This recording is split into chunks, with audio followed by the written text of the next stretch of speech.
Carrie Pritchard ran a small slate homeware shop from a workshop below the mountains near Caernarfon. Slate coasters, cheese boards, hand-carved love spoons, the solid little gifts people give to mean something. All of it sold through the website she had built herself. Like everyone, she had bolted on the normal tools. Analytics to see her visitors. A pixel for her ads. The standard cookie banner her shop platform came with.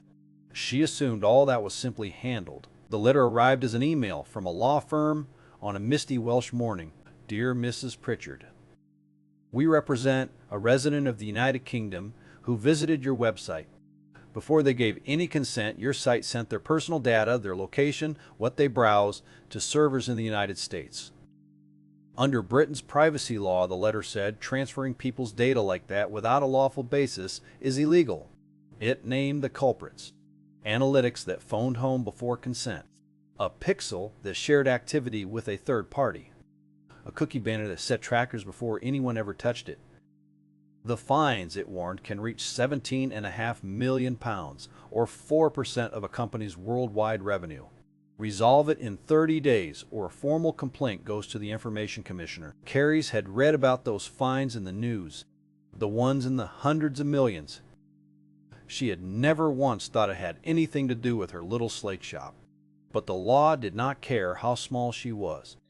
It only cared what her website actually did, so she ran a scan of her own site and watched.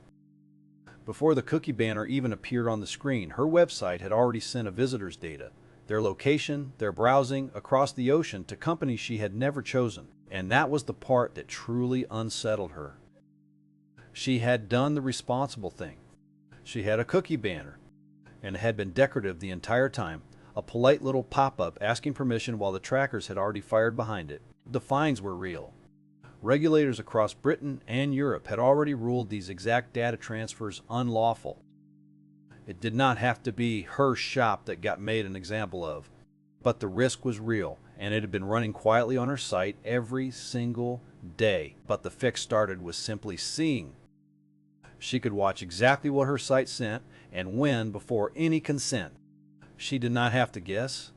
She could fix the thing that actually mattered and know that her customers' data finally stayed theirs.